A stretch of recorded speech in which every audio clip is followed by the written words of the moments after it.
Now that everyone is wondering how long the lockdown policy is going to be effective, let's simulate virus spread in a small town of 500 people. We want to compare different social distancing policies in terms of their effectiveness and the time it takes for the virus to run its course. In this simulation, we are going to represent people with different colors. The white ones are the healthy but susceptible ones. If somebody has acquired virus but not showing any symptoms, is going to be shown by blue color. If somebody is showing the symptoms and need medical help, like these red guys, if somebody is cured, will be represented by green color, and if somebody could not recover from the virus and infection, is going to be represented by brown color. On the right hand side, we have a plot where on x-axis we show the number of days since infection started, and y-axis will give the percentage of population.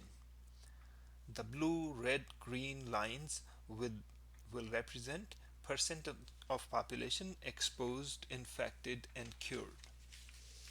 The brown line will show the death toll, and gray line will show people who were ever infected in this population. This simulation will use four parameters to test the effectiveness of social distance policies. Show symptoms time. On average, an infected person will take 5 days to show symptoms.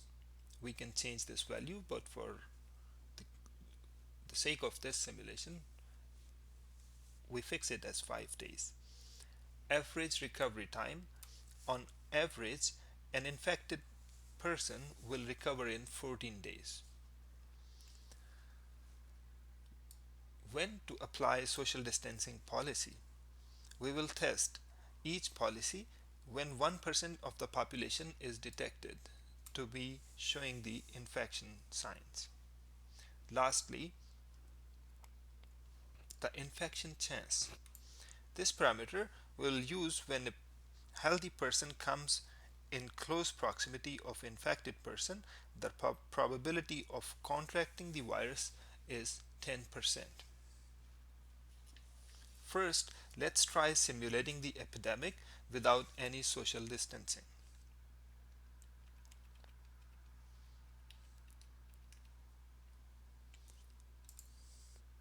So we choose no social distancing policy and start with 4 infected people in this population.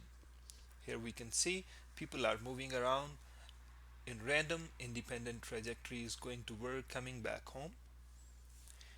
And in the plot we see the number of infected people are rising, and as days goes by,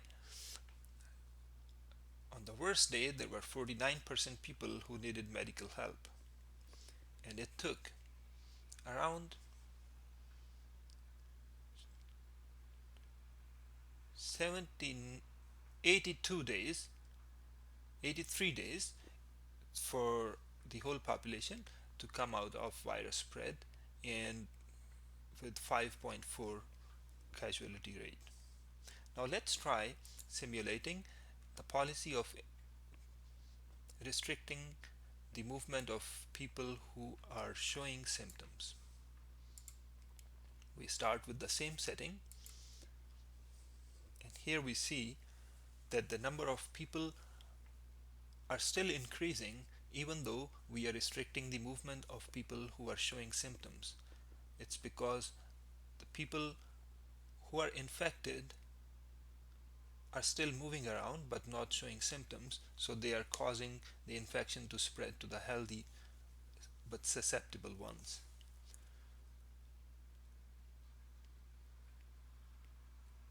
So for this scenario, it took almost the same time,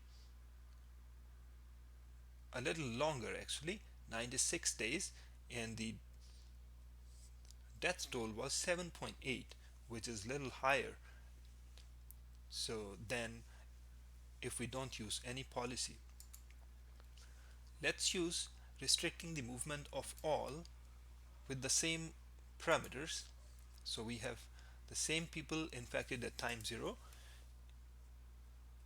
but when we detect that 1% of the population is infected, we restrict everybody to stay home. Now people are moving around a little bit in their neighborhood but not going to work. There are few people who are moving around a little more than the normal people because they are the paramedics or police or the staff. However, in this case, the infection rate is quite low. So on the worst day, on 73rd day, we had 15% of the population, 14.9% of the population who needed medical help. Another thing to note is that with the lenient restriction on mobility policy, we are restricting people way longer than the other policies. It took around, it's going to take around 200 days for everybody to get cured, and the death rate is 5.1. Let's try restriction on mobility policy with curfew. In this case, we restrict people to stay home and their mobility is much lower, except the people who are staff and moving around to help other people. And in this case, we see that the scenario is turning out to be very much in control and the spread is dwindling down to within 92 days. Everything is under control and the death rate is 0.21%. So we can see here with different values of these parameters or even changing the total population to more people or with more or less patient zeros, we can try different possibilities with this simulation. If you want to try yourself to find the answers to your questions, try the link below. Stay safe, stay home.